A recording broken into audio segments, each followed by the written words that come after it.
We're live. Hello, fellow listeners and YouTube watchers. It's nice to be back online with you again. My name is Elizabeth Weiss, and welcome to another edition of Socialist Action webcasts. I'm the Federal Treasurer of Socialist Action, a member of the NDP Socialist Caucus Steering Committee, a past Secretary of the Toronto New York Region Labour Council, and a retired member of the Canadian Union of Postal Workers. I will be your host this evening, along with Kurt Young as your technical producer. We acknowledge that this event is taking place on Indigenous lands across Turtle Island, known as North America. I'm speaking to you from Newfoundland and Labrador. That includes the ancestral homelands of the Beothuk and the Mi'kmaq on the island of Newfoundland, and the Inuit and Innu, the original peoples of Labrador. We join in the fight for justice, recognizing that there can be no real reconciliation without restitution. That entails seizing the assets of the big resource corporations and returning them to the commons. Tonight's topic is Trotsky, Krupskaya, and the Bolshevik tradition, featuring Paul LeBlanc, historian at Roche University in Pittsburgh, and discussant John Riddell, editor of the Communist International in Lenin's Time, an 8-volume series of books. Paul will speak for about 30 minutes, followed by John for up to 15 minutes. After that, we will take questions written into the chat column from the online audience. So, fellow listeners, again, don't be shy. Put your questions in. So let's begin. Paul LeBlanc is an historian at La Roche University in Pittsburgh and a labor and socialist activist who has written or edited more than 30 books on topics such as Leon Trotsky and Rosa Luxemburg. So welcome, Paul. Thank you very much. It's a pleasure to be here. And I'm going to give you a dramatic reading of a text that I have.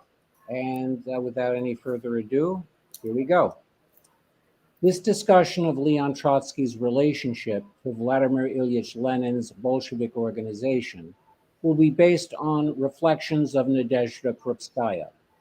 She was one of the founders and central figures of the Bolshevik tradition, and for 3 decades was a close comrade and companion of Lenin, who led the Russian Revolution of October 1917. The life and ideas of Leon Trotsky are well known among many of us, and they will be touched on in the main portion of this presentation. But before coming to that, I want to focus additional attention on Nadezhda Krupskaya. All too many have at best a diminished notion of who she was. This is captured in the attitude of a young Bolshevik intellectual of 1904 who later became an older Menshevik intellectual, Nikolai Valentinov. Recalling many years later his relations with Lenin and Krupskaya in his book Encounters with Lenin, he conveyed his thoughts of that time. Lenin interests me very much. Krupskaya, not at all. One aspect of Krupskaya's mediocre intellect, according to Valentinov, was reflected in what he sees as her revolutionary platitudes. I winced, he writes, every time Krupskaya enunciated, with a special stress and in the tone of a school mistress, such truisms as, the Russian worker lives badly, our peasants have no rights, or the autocracy is the enemy of the people. Of course, there was a flip side. Such truisms, free from the interesting intellectual embellishments that might have interested him, were inseparable from her daily consciousness, animating the life she had chosen to live. Valentinov had little patience for such stuff. Lenin was the only subject I cared to discuss with Krupskaya, he tells us. I respected her, but I thought that intellectually she was a very commonplace person. There was nothing striking or distinctive about her. In saying this, he seemed to be missing the central role she was playing in coordinating communications and organizational work within the network of Bolshevik activists inside and outside of Russia. It may be that the essential byways involving such practical matters meant much less to him than the more interesting avenues of polemics and theorizing. He goes on to share these revealing comments. There were undoubtedly hundreds of women revolutionaries like her. She belonged to the category of unfeminine women among them, I should say. Lepeshinsky maintained that Krupskaya had been very beautiful during her Siberian exile some 5 years earlier. Somehow, I did not believe this.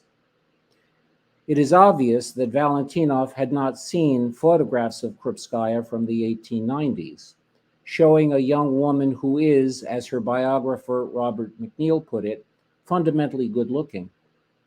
With minimal traces of fashion or cosmetics, her face invariably seems to exude intelligence, seriousness, and passionate commitment. The conventional attractiveness was soon undermined by a thyroid condition known as Gray's disease, commonly known as goiter. But the commitment, the seriousness, and the intelligence continued to shine through in photographs years after. Her intelligence proved to be Valentinov's undoing. Valentinov assures us that Krupskaya could not possibly have noticed that I found her boring. He explains, as I valued my access to Lenin very much, and as I knew that wives have or can have influence over their husbands, I carefully avoided anything that might annoy or offend Krupskaya, and thus bring about a change in Lenin's attitude toward me. He emphasizes Krupskaya had no cause to complain of lack of outward deference and attention on my part.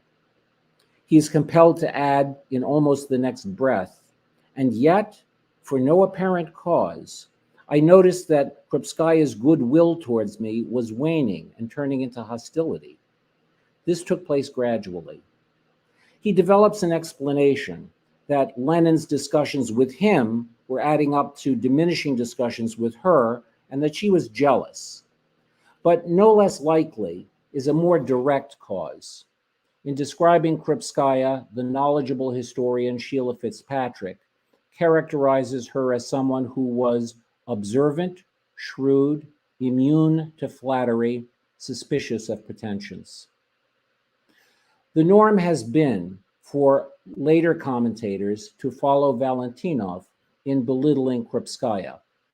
Take the case of General Dmitry Volkogonov, whose career shift from communist ideologue for the Brezhnev regime to anti-communist ideologue for the post-Soviet Yeltsin regime is well known.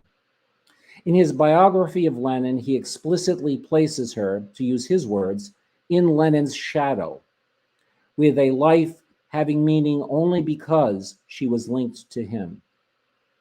But a serious examination of her actual life is not consistent with this. As a young woman, influenced by parents critical of the Tsarist order, she corresponded with Leo Tolstoy on questions of social inequality, liberation struggles, and popular education.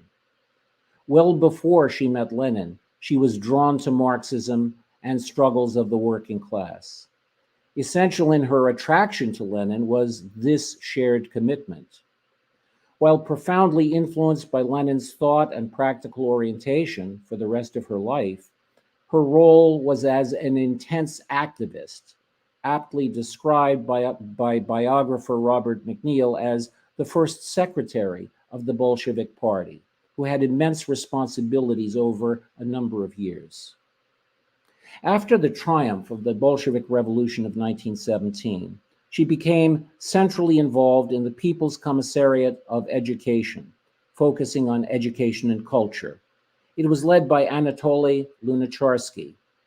In describing the work of this commissariat, Lunacharsky explained that the laboring masses thirst after education, the regime's responsibility being to offer schools, books, theaters, and so on, to enable the people themselves, consciously or unconsciously, to develop their own culture under their own democratic control. He insisted that the proletariat must draw on the art of the past in order to produce its own.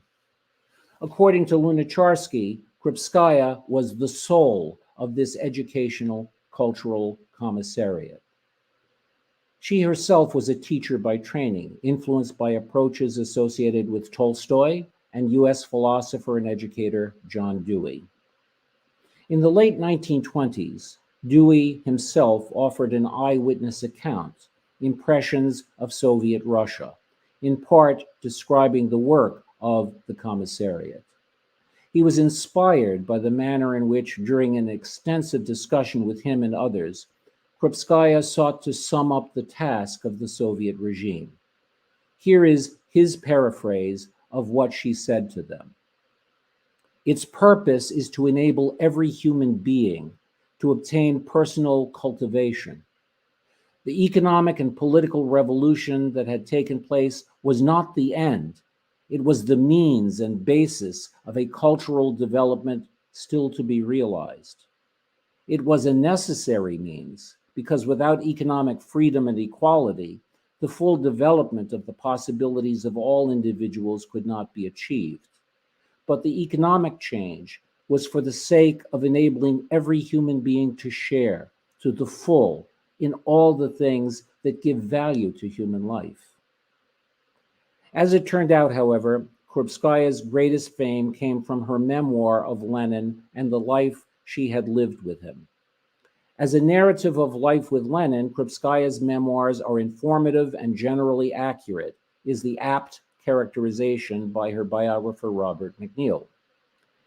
Granting that the book is partisan, from an unequivocally pro-Lenin standpoint, he comments that this partisanship is marked by little personal acrimony or exaggerated polemics, and her account as a whole is admirably honest and detached.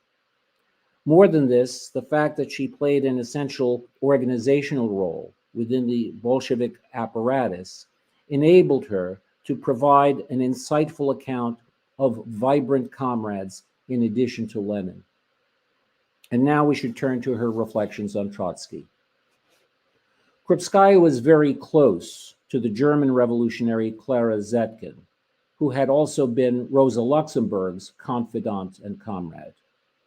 After a 1924 conversation with Krupskaya, as a factional attack on Trotsky was underway, Zetkin wrote to a friend, "She said to me recently that it is false what Lev Kamenev and Gregory Zinoviev assert, that Lenin had never trusted Trotsky.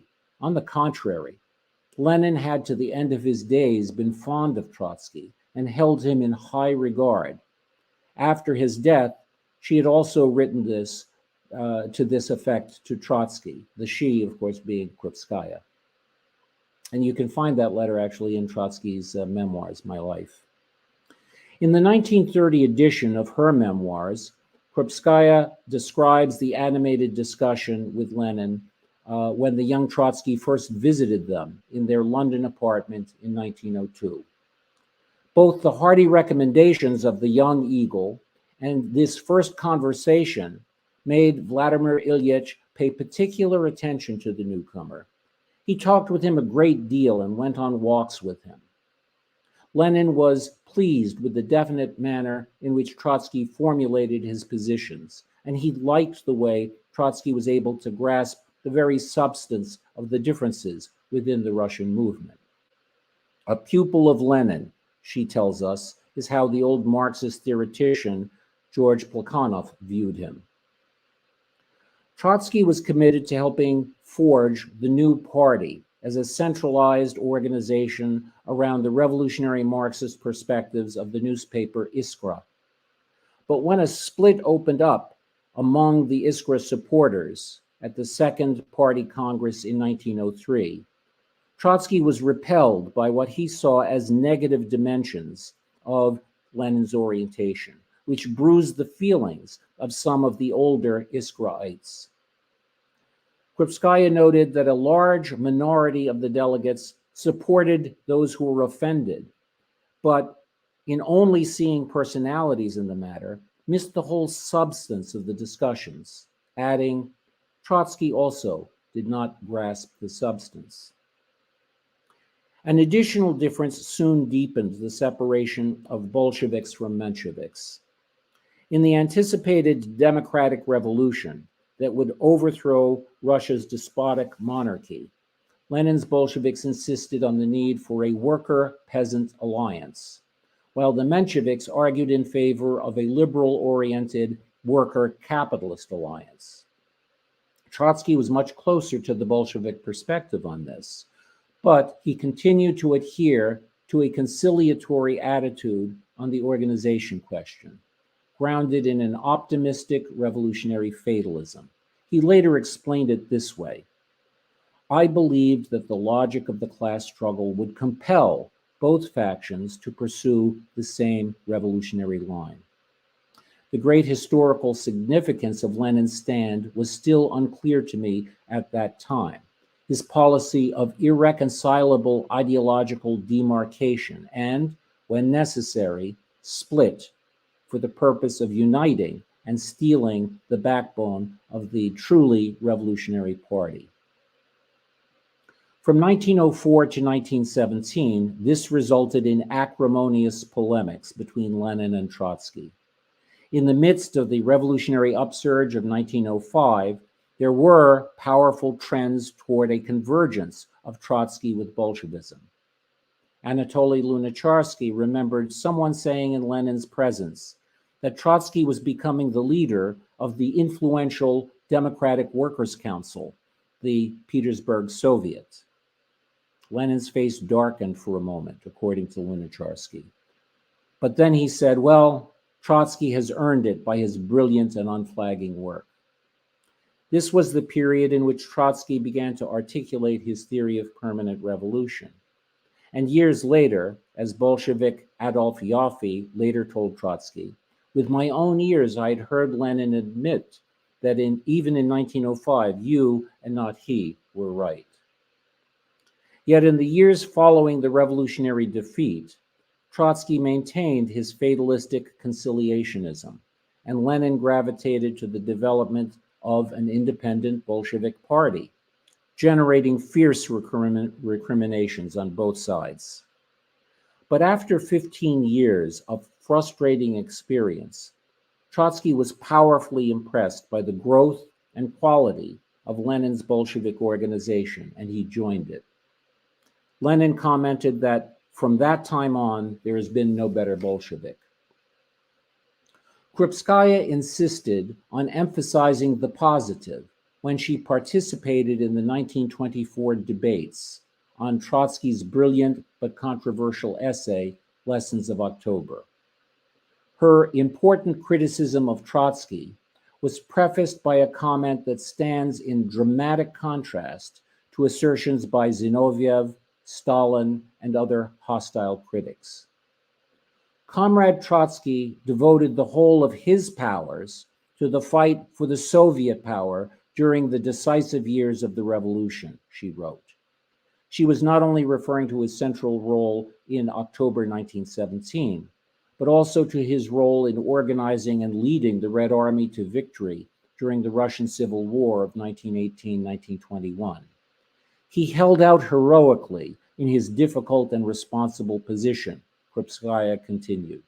He worked with unexampled energy and accomplished wonders in the interests of safeguarding the victory of the revolution. The party will not forget this. Yet the years of independence, the relative organizational and political isolation from both Bolshevik and Menshevik factions, had an impact on how Trotsky was inclined to function with the Bolshevik Party once he became part of it.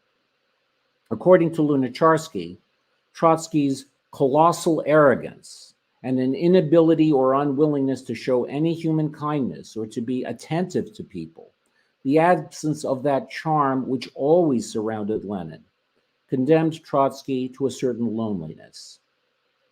This is certainly an overstatement, but it cannot be shown to be entirely false. Lunacharsky claimed that Trotsky had little talent for working within political bodies, but he added, in the great ocean of political events, where such personal traits were completely unimportant, Trotsky's entirely positive gifts came to the fore. The truth in Lunacharsky's criticism must be confronted. One is struck by Trotsky's utterly dismissive attitude toward others who had played important roles in the history of Bolshevism, except for Lenin. Not only in Lessons of October, but even in more in his classic memoir, My Life, as well as other writings, with the partial exception of the history of the Russian Revolution.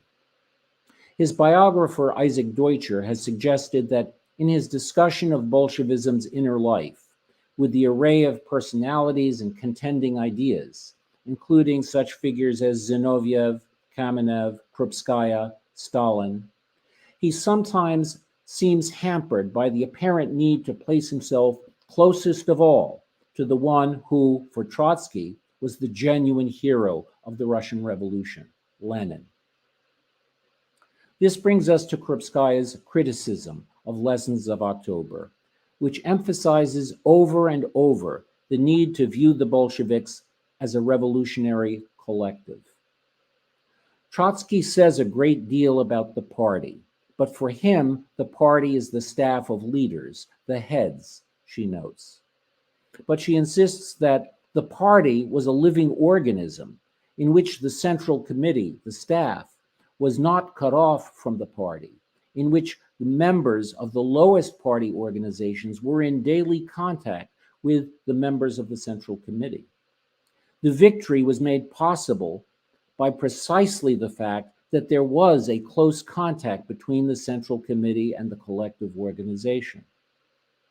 From this, she concludes, where the party is so organized, where the staff knows the will of the collective organization, and not merely from the resolutions, and works in harmony with this will, the vacillations or errors of individual members of the staff do not possess the decisive significance ascribed to them by Comrade Trotsky. Referring to the 1917 wavering of Zinoviev and Kamenev, Trotsky's primary targets in Lessons of October, Krupskaya argued, when history confronts the party with an entirely new and hitherto unexampled emergency, it is only natural that the situation is not uniformly estimated by everyone. And then it is the task of the organization to find the right common line. She emphasized, Lenin invariably attached enormous importance to the collective organization of the party. His relations to the party conferences were based upon this.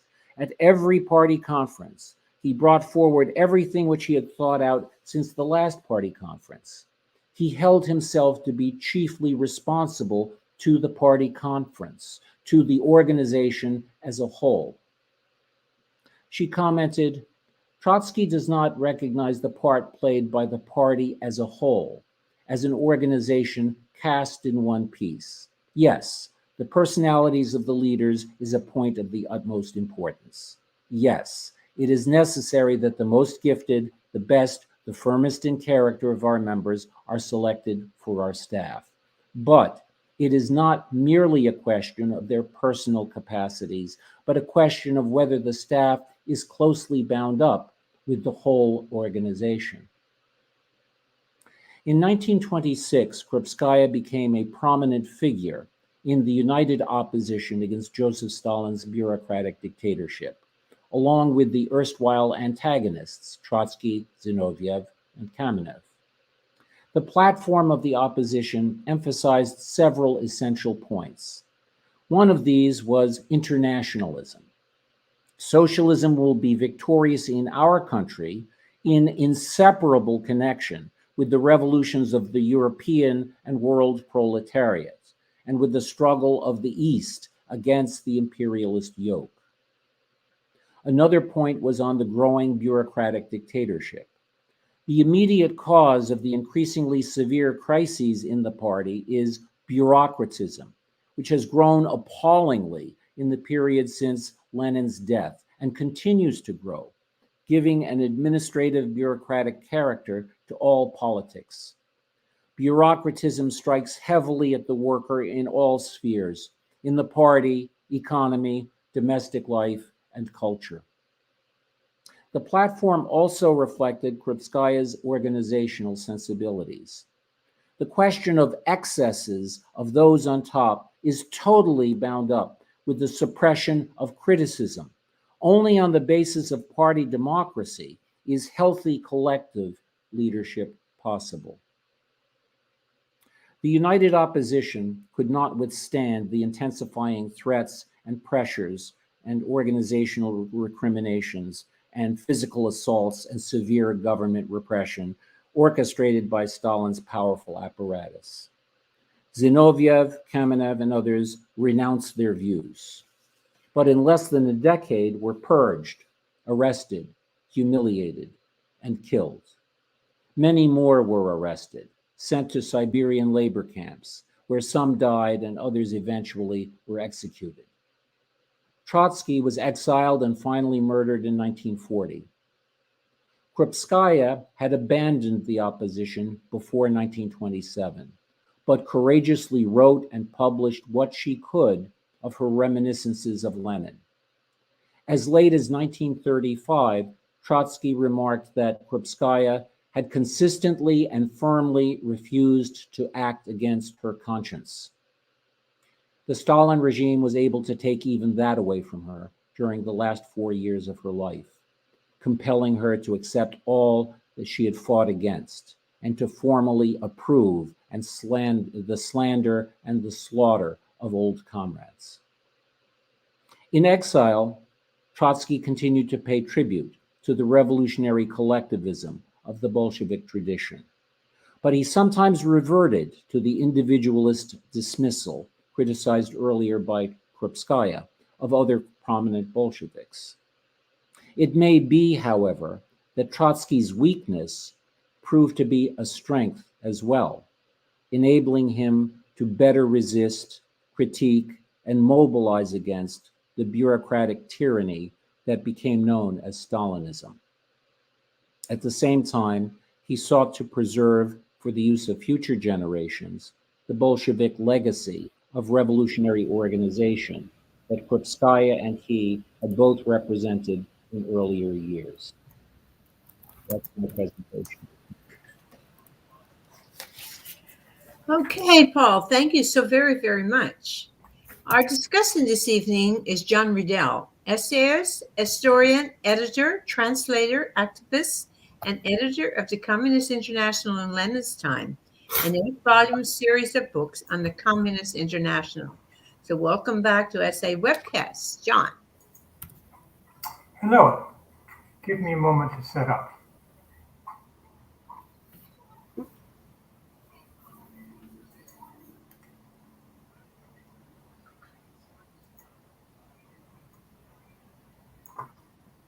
Okay, here goes.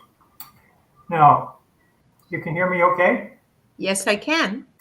Good. Paul LeBlanc has given us quite a vivid presentation on the role of Krupskaya in the Russian revolutionary leadership 100 years ago and compared it to that of Leon Trotsky.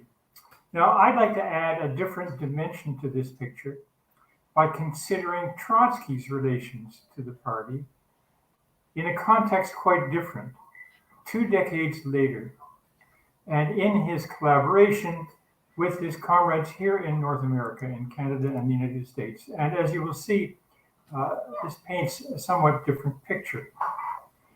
Now, my partner Suzanne Weiss and I, over the years, have had some knowledge of this milieu, since we knew and worked with the comrades who knew Leon Trotsky and organized the collaboration with him when he was in Mexico. And I'm thinking here of Reba Hansen, Farrell Dobbs, Jim Cannon, Joe Hansen, and others. Now, in all our informal discussions with these and others, we never heard any hint of problems or frictions in the working relations with Trotsky. Now, the central figure on the U.S. side of this relationship was James P. Cannon, then the central leader of the U.S. Trotskyist movement. Now, I'm going to quote at some length some passages from Cannon's account of his relations with Trotsky, and this is available online in Marxist Internet Archive in a text called Internationalism and the SWP. SWP, Socialist Workers' Party, being the name of the U.S. Trotskyist organization. Now, this narrative concerns a gifted writer and intellectual in the Socialist Workers' Party called B.J. Field, who was expelled in 1932 from the SWP's New York branch. Cannon explains. Here was a big shot intellectual, Field, who had worked on Wall Street journals, who had condescended to join a little Trotskyist movement. And now, all of a sudden, a bunch of young, unimportant people tried to put him under discipline. So Field said no. The New York branch, said yes. Look, it says so right here in our branch constitution, and everything goes by the law here. So the New York branch put him on trial and chucked him out. That was that. They expelled him. So B.J. Field, this man with his great knowledge and ability, he decided that he was going to show these New York yokels a few things. And Field was indeed a very learned man, a statistician of considerable distinction, a good writer, a really first-class intellectual who knew economic data thoroughly because he had dealt with it all his life. Anyway, Field decided, and he had the funds, to take a personal trip to Istanbul to visit Trotsky. Now, Trotsky, who was so isolated, of course welcomed all visitors.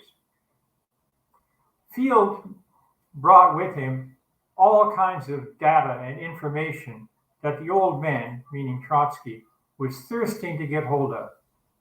And the first thing we know, a number of long, serious, important articles on the economic situation in America and its perspectives appeared in the French Trotskyist newspaper under the name of B.J. Field, who had just been expelled from our organization. We sat down and wrote Trotsky a letter, Cannon continues. We told Trotsky, this B.J. Field, 1, has been expelled from the New York branch of the organization. 2, the Constitution of our party says so and so and so, and he violated the Constitution and was expelled. And 3, it is inadmissible for any other party in our world movement to give access to its ranks or its press to an expelled member of our party. We therefore demand that you discontinue your collaboration with B.J. Field and that the French organization do the same. Now, I will admit, says Cannon, that this moment was the greatest emotional crisis of my life. I fully expected that Trotsky was going to write back an arrogant letter and tell us what a bunch of shoemakers we were, that the importance of Field's articles so far outweighed the constitution of the New York branch that we should wake up and recognize what time of day it was. Well, I could never accept that, because that would reduce the American party to nothing but a puppet. And you can never build a party that hasn't any rights to enforce its own discipline. We in New York, we waited with resignation for the answer, Cannon says. And then the letter came from the old man, Trotsky. A most conciliatory letter. I'm so sorry, Trotsky said. It was a big mistake on my part. I was so eager to get this material that I didn't realize I was violating anything. By no means do I want to infringe on the disciplinary regulations of the New York branch. I will discontinue collaboration with Field unless I have your specific approval to continue. Your criticism is correct, and so on and so on.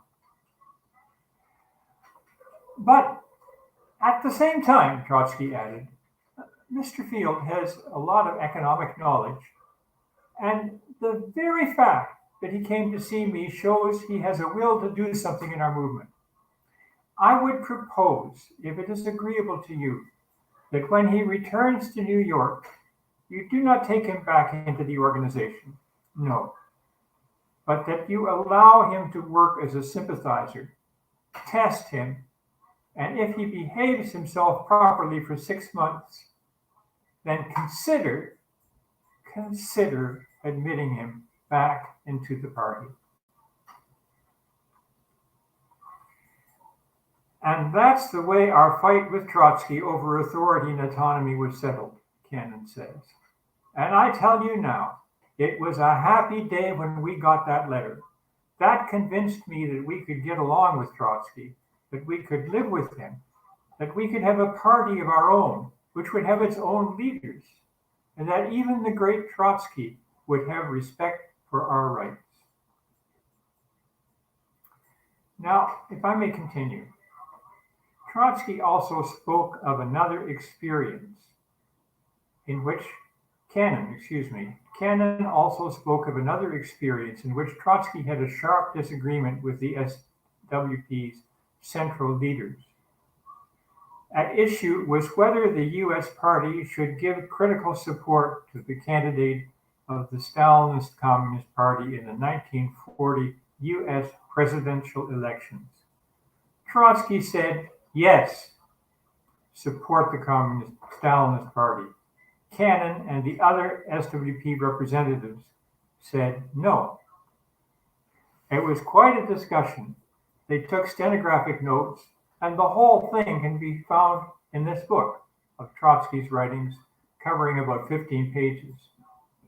It's interesting that it wasn't a discussion so much between Cannon and Trotsky as between Trotsky and voices from the ranks of the SWP. And the SWP comrades were very, very down on Trotsky's proposal. One comrade, a woman comrade, shot back at Trotsky. Your proposal would kill this party. Trotsky indignantly protested and said, comrade, nothing can kill our party. Well, the discussion went on, and no one backed off. When the discussion ended, Cannon tells us, Trotsky said, if you don't agree on this, I will not raise the question for discussion in the party. I will leave it to your judgment. Cannon continues. Later, Trotsky told me privately, I won't do anything about this at all. You comrades settle it. I don't want to create any discussion. Trotsky didn't want to let the party get the slightest intimation that he was against the leadership on this or any issue. He showed his attitude of absolute loyalty to us. When Trotsky had anything to say to the party leaders, he would write it to me as National Secretary. When he had any correspondence with party members with complaints in the party, and he received a great many, he would always send me a copy of this letter. So we always knew what was going on, and I never had any grounds to fear that there would be some kind of underhanded double game being played. No, that was not our experience with Trotsky. And that's the end of my excerpts and portrayal of Cannon's comments on this whole experience. So at that point, I would like to stop and turn over the podium, the digital podium, back to Elizabeth so that we can have questions and discussion. Thank you. Okay, thank you, John. Thank you both, John and Paul. And now with the help of our technical producer, Kurt Young, let's hear some questions from our online audience. And if you haven't put one in already, please do so. We will take 3 questions at a time and then call on our panelists to respond to one or more of the questions as they wish. So the panelists will get 6 minutes each to answer 1, 2, or 3 questions, and we will start with John and then go to Paul. Kurt, over to you.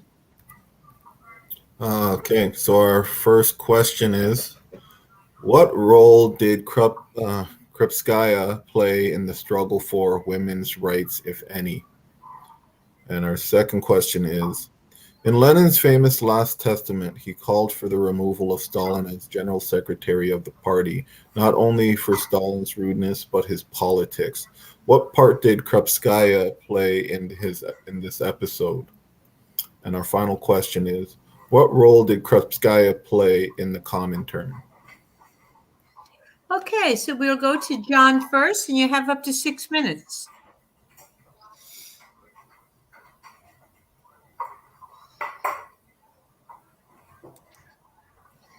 Okay, the first two questions, it seems to me, relate more to what Paul has discussed, and the third one's more in the territory where I know something, or at least should know something. Now, in the Communist International, which was the World Association of Communist Parties, there was an organization called the Communist Women's Movement.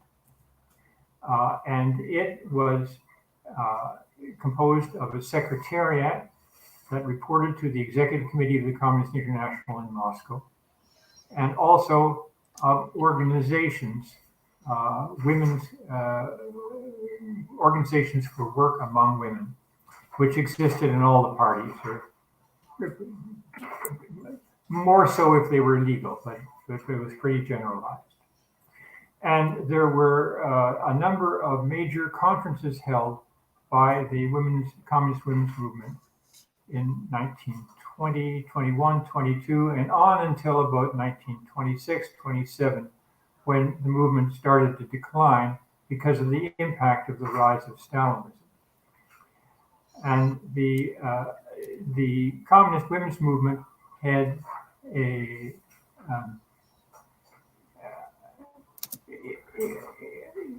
it had a component that functioned in Russia, which was known as Zhenotdel. That was the women's department of the Central Committee of the Communist Party, which carried out detailed work to implement the Bolshevik policies for women's rights and women's liberation across the country. Now, so I'm just saying this was the background of the work of the role of women in the Communist International. They were not a majority, they were a small percentage of the membership, but they played an outsized role in the actual functioning of the movement. Now, you read the records of the Communist International, you do not see direct mention of Krupskaya when they're talking about the work being done in Soviet Russia. But she was there. She was part of it and was in close collaboration with comrades like Zetkin, Clara Zetkin, and others who were in the leadership of the work. And so I think actually Paul may have more to say about this than me, but that's what I can say is to understand how she fit into the jigsaw puzzle of the Communist International in its early years. Thank you. Okay, thanks, John. Back over to Paul.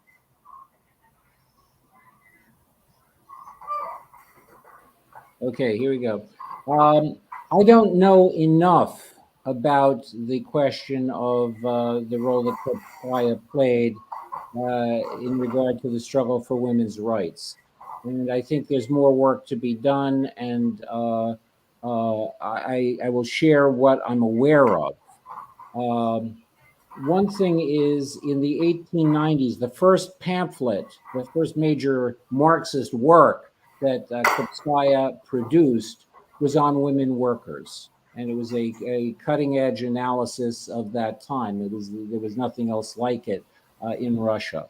And that's been reproduced by the Marx Memorial Library, and it can be found online. There are some of Krupskaya's writings on the Marxist Internet Archive.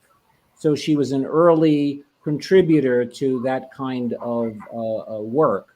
In the later period, I think during the war, or even before the war, I'm not sure, there was a women's newspaper put out by the Bolsheviks, a newspaper for women workers. And I think Krupskaya was involved with others to help make that happen. But my understanding, or it may be my misunderstanding, is she was not playing a leading role or a central role in this, in a way that, for example, Inessa Armand might have been playing, or Alexandra Kollontai. But I agree with John that she was involved in some ways, and it would be worthwhile uncovering more of that. In regard to Lenin's testament, there are a couple of things I'd like to say on that. One is, well, of course, Krupskaya was centrally involved in that. Lenin's testament, in part, not totally, but in part, in the comments on Stalin, were based on what he was able to observe, including what's called rude, but it goes beyond rude behavior towards Krupskaya. And I think that was a revelation to him. And Krupskaya let him know about that. And to make a distinction between the rudeness of somebody who had that kind of authority in the party and politics, I don't think Lenin saw it that way. It was rudeness that had political implications of Stalin's mode of functioning. So he was proposing that Stalin be removed from that position. Krupskaya pressed to have Lenin's testament made available. And there was an inclination on the part of some Bolshevik leaders to repress it, and she pushed hard against that, and it was made available to the party Congress and to the party leadership, and was circulated, in part through her efforts. The role that she played, and I'm just trying to get down here to see, I can't quite see the, what role did Krupskaya play in the Comintern? John has dealt with that and has more knowledge than I do.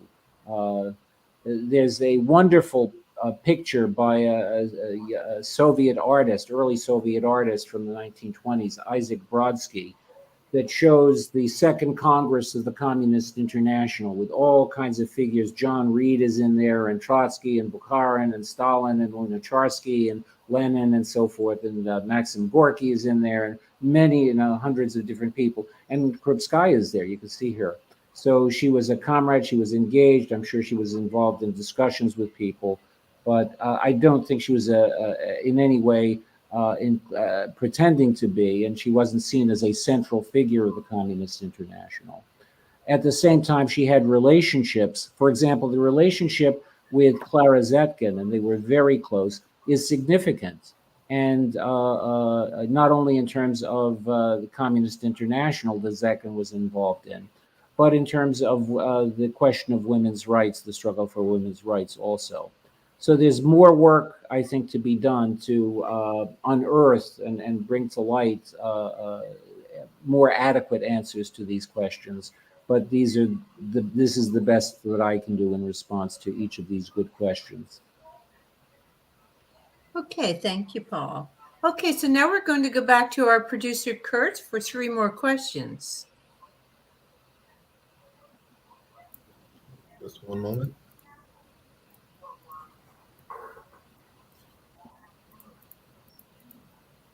So our first question is, Krupskaya had enormous barriers as a woman revolutionary.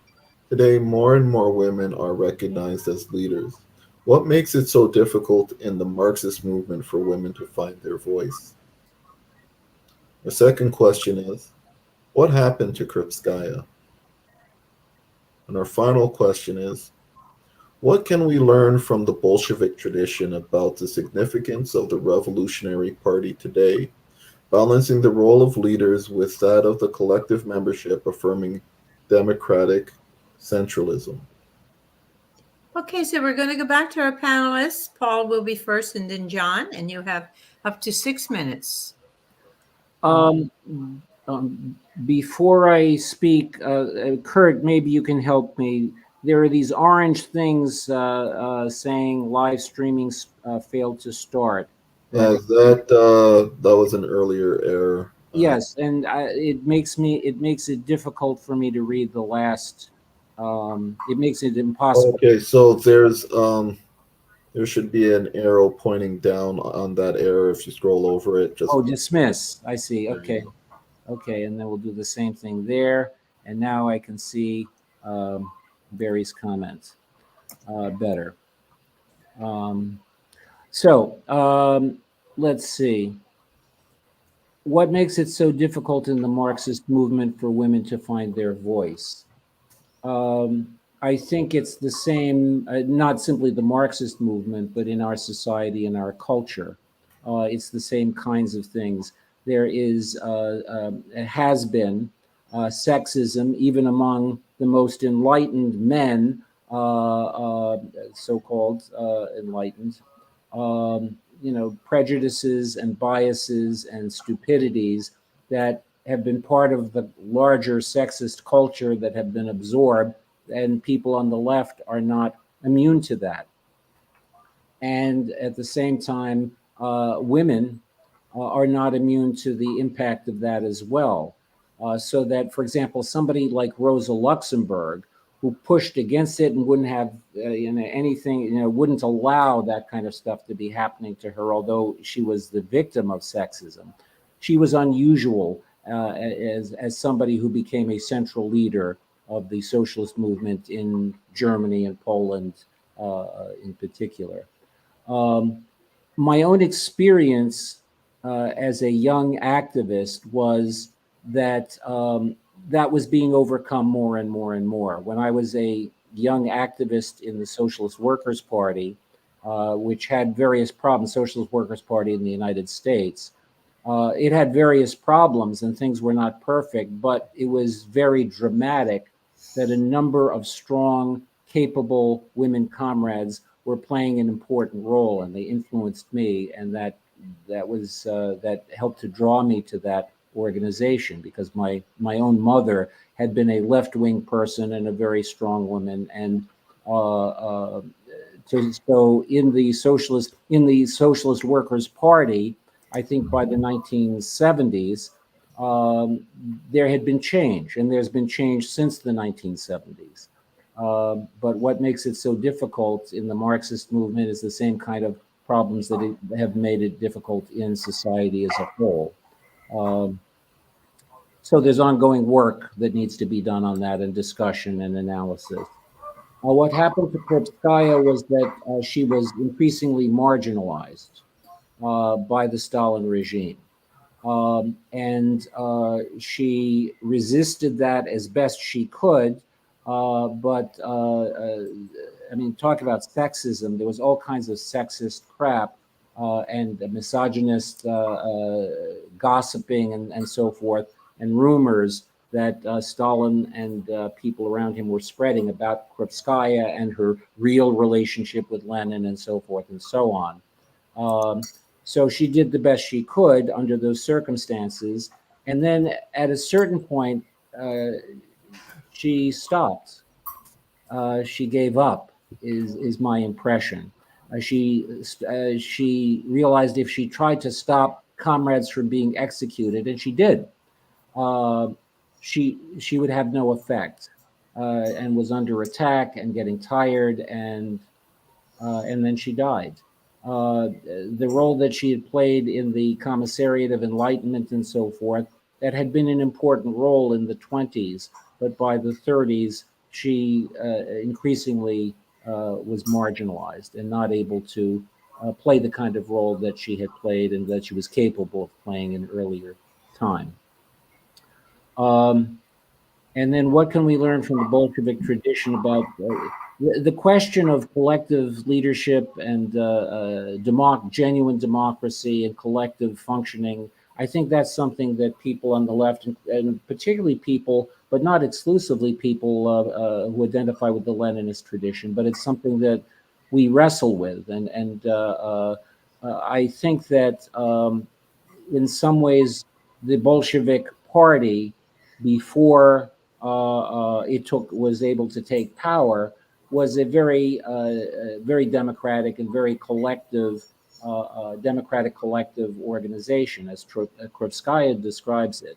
And then that became more problematical as time went on. That's worth discussing more than we have time for. I have a book that's coming out at the end of this year called Revolutionary Collective, in which, among other things, I wrestle with this based on my own experience on the left. But in any event, I appreciate the question, and I'm sorry that there isn't time to deal with it more adequately. But that's a discussion that needs to continue. Thanks, Paul. John? Well, I don't have too much to add on this. On the first question, the barriers faced by women in Krupskaya's time and ours, I think we have to look very closely at the objective situation and the fact that the socialist movement was more advanced in its understanding and incorporation of women into the movement than society as a whole. But nonetheless, what the socialist movement could do was limited by the problems that women faced in society as a whole. And so I'll give you just one example of this. That in Germany, in the early decades of the Social Democratic Party, the socialist movement of Germany, there was a law that women could not attend political meetings. Now, this is a big problem. See, that if men are able to practice politics freely, but for women to do so is illegal, that's an enormous barrier, and the party can't escape that. Now, in 1907 in Germany, this law was finally repealed, and it became possible for women to function politically. But even so, there was no tradition of them doing so openly, and it took a long time to make progress on this, and of course that affected also the role that women could play in the party.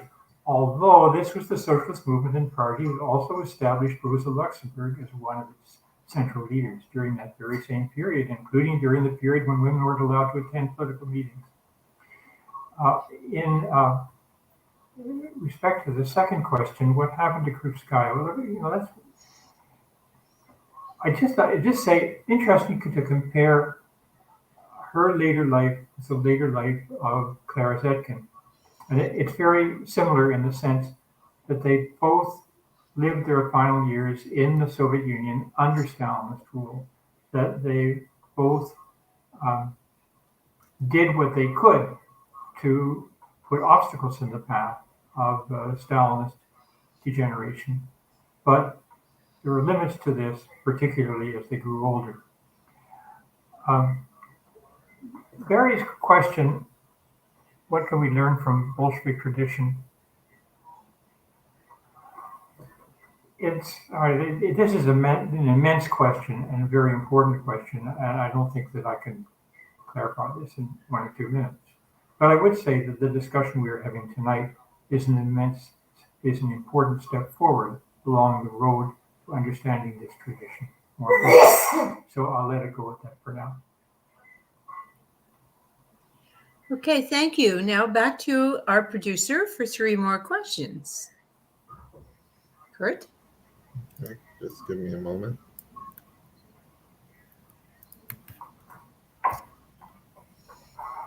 All right. So our first question is Krupskaya's book on Lenin still in print? Our second question is there much awareness of Krupskaya's role in the Bolshevik Party, or for that matter, Trotsky's, among contemporary left-wing Russian historians and activists? Our third question is, would you say that Trotsky's response to Cannon's challenge on the B.J. Fields issue showed that Trotsky also understood the value of the collective leadership? And finally, our last question, Did Krupskaya speak out against socialism in one country that is Stalin's reversion of nationalism and the stages theory of revolution? Okay, so we have 4 questions this time, not 3. So we're going to give you up to 8 minutes each to answer, and we will start with John and then Paul. John?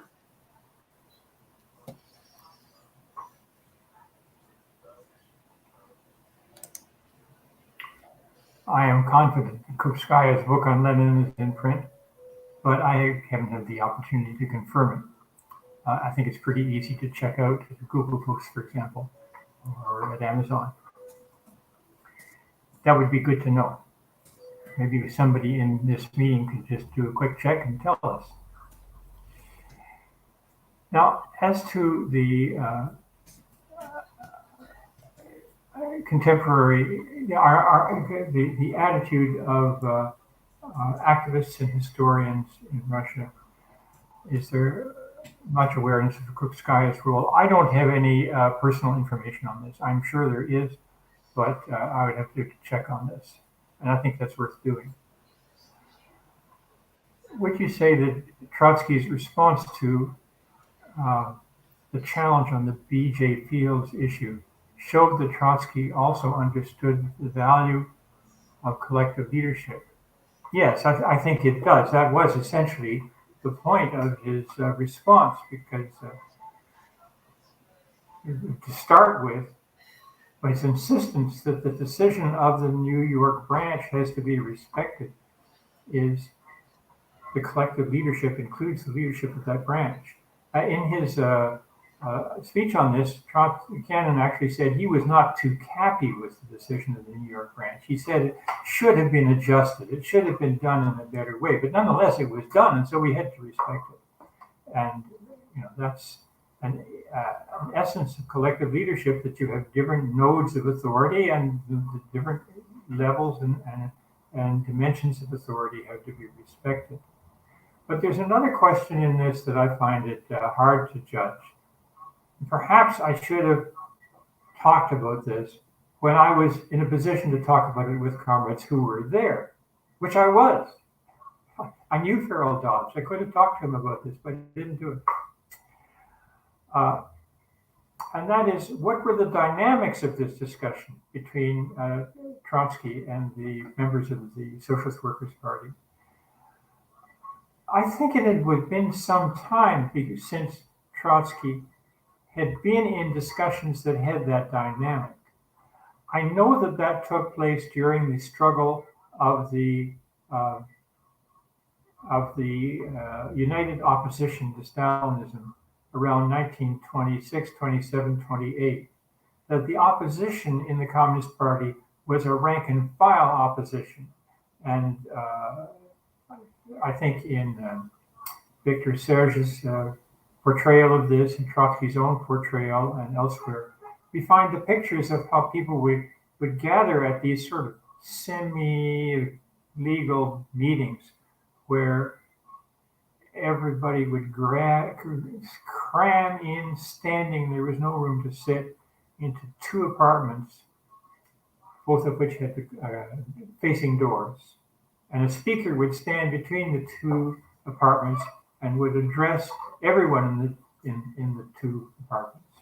Now, this would be a gathering where Zinoviev and Trotsky would speak, and in which the membership was not party staffers, but were rank and file members, factory workers in the party. He had that experience there. And now he was having it again. And I get the impression a little bit that Trotsky was, in reading the description of his discussion on the question of who to support the presidential elections, which I said is in here, a book which you can get through Socialist Action, that he was a bit taken aback by the ferocity of the, well, maybe that's a little strong, but the firmness with which the SWP comrades argued and advanced their view. I noticed also that when they responded to Trotsky, it was not Cannon who led off. It was other comrades who were less prominent, less well known, but closer to the ranks, who spoke first in the discussion, and Cannon came in somewhat later on. So I tend to think that was a learning experience on both sides. And on Krupskaya speaking out against socialism in one country, well, that was part of the united opposition of which he was part for an important period of time. Okay, thank you, John. Over to you, Paul. Okay, Krupskaya's memoir is in print. Now, of course, you can find it on the Marxist Internet Archive. It's all there. And Haymarket Books, a year or two ago, came out with, or a couple of years ago, 3 years recently, came out with an edition as well of Reminiscences of Lenin. Now, by the way, it's worth knowing that there are two separate editions that came out in English, one in 1930 and then one later than that, a third edition. And in the third edition, which is very valuable, and that's the one that's most easily available, it's good stuff. It's valuable stuff. There are some things that have been left out that were in the second edition. The second edition has more positive things to say about Trotsky, for example, the one that came out in 1930. Let's see, is there much awareness of Krupskaya's role and Trotsky's role among Russian left-wing scholars and activists? Yes, but how much I'm not sure in terms of Krupskaya. I know that Trotsky has been discussed by various left-wing Russian scholars. And there is and has been an awareness, and it would be good to know more than I know and that John knows. But there are comrades there, people there who are interested in this, engaged with it, and have done some work. That's for sure. Trotsky's role, appreciation of collective leadership. I'd like to refer people to a little booklet that Diane Feely and Tom Twiss and I wrote back in the 1980s, and it was republished by Haymarket Books, Leon Trotsky on Principles of the Revolutionary Party, or Revolutionary Organization. And it's short, and it gathers together a lot of Trotsky's comments and analyses on this question over a period of years. And that would be a useful thing to take a look at in order to explore this further. It includes stuff on field and very many other things as well. It is the case that Krupskaya spoke out in some ways explicitly at one point, and then less explicitly in other writing against the notion of socialism in one country. Explicitly, well, you find it in the platform of the United Opposition that she signed. And I read a section of it which said socialism is not going to be successful in the Soviet Union unless there's the European Revolution and the World Revolution and triumph of the colonial peoples over imperialism.